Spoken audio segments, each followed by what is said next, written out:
Não deixeis a vossa congregação como é costume de alguns. Hebreus 10, 25.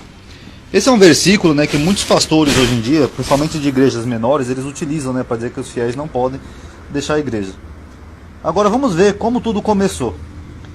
A igreja começa no século IV, com a igreja católica, quando Constantino oficializa o cristianismo como religião oficial. Então surge como instituição a igreja católica. Não estou falando da igreja primitiva, estou falando da igreja católica. Não coloquei aqui o cisma do Oriente, da igreja ortodoxa, até porque não daria tempo e não seria necessário. Mas a partir da igreja católica surgiu a igreja luterana em 1517 com a revolta de Martinho Lutero, com as 13 teses de Lutero. Surge então uma nova ramificação, uma nova congregação que saiu da igreja católica, a luterana. A partir da igreja luterana também saiu a igreja batista. Se bem que os luteranos os batistas já vinham desde a época de Lutero, mas depois oficialmente eles acabaram se separando e surgiu a igreja batista, ou seja, uma congregação que saiu da congregação luterana, que saiu da congregação católica. A igreja presbiteriana foi fundada por Calvino. Não se sabe exatamente o ano exato, mas Calvino viveu de 1509 a 564, a partir da igreja luterana. Calvino interpretou a Bíblia do seu jeito, então começou a surgir uma outra congregação, a congregação presbiteriana. Na mesma época também começou a surgir uma outra congregação, a arminiana, ou seja, é o arminismo, que veio de Armínio, correto? Essas duas congregações, presbiteriano e arminismo, saíram da congregação luterana, que saiu da congregação católica. A partir da igreja católica também, em 1534, surgiu a congregação anglicana, quando o rei Henrique VII proclamou uma igreja. Ele rompeu com a igreja católica e fundou a congregação anglicana. Então a congregação anglicana surgiu saindo da congregação católica. Já no século XVIII surgiu a congregação metodista. A congregação metodista surgiu saindo da congregação anglicana, que saiu da congregação católica. Em 1911 foi fundada a primeira congregação pentecostal, a Assembleia de Deus, que abriu um leque para várias denominações pentecostais, surgindo já saindo da igreja metodista.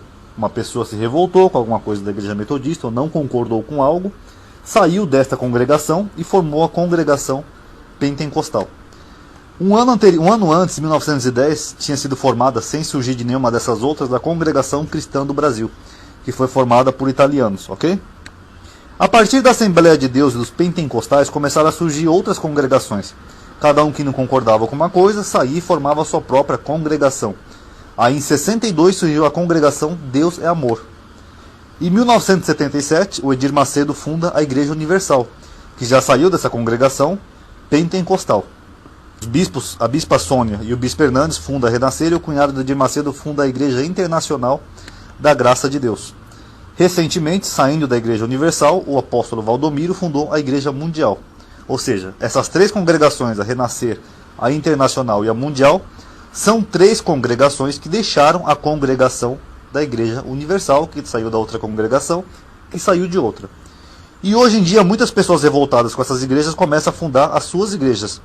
E aí começa a surgir várias igrejas diferentes e um leque de denominações diferentes. Aqui eu coloquei Igreja X, que é só um exemplo para poder ilustrar, que cada igrejinha dessa gerou um monte de igreja X, pessoas que saíram de uma congregação, que saiu de outra congregação, que saiu de outra congregação, que saiu de outra, que saiu de outra e assim por diante. Aí chega um pastorzinho de uma igreja X, compra uma Ferreira de Almeida, funda uma igreja e fala assim para o fiel: irmão, você não pode sair da igreja, você não pode deixar a congregação, porque Paulo falou aqui em Hebreus, não deixei a vossa congregação como é costume de alguns.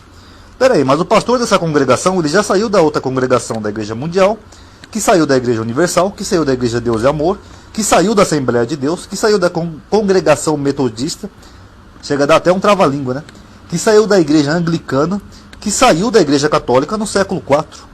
Então chega a ser até uma piada, as pessoas usarem esse versículo aqui para dizer isso: não deixeis a vossa congregação como é costume de alguns. Mas espera aí, a congregação que eles estão seguindo já não é uma congregação que saiu de outra, que saiu de outra, que saiu de outra? Será que é mesmo da congregação X, ali da esquinazinha, que o apóstolo está falando aqui em Hebreus 10, 25? Porque se realmente se for um mandamento bíblico do Novo Testamento não deixar a vossa congregação, então era para todo mundo ser católico. Paz a todos.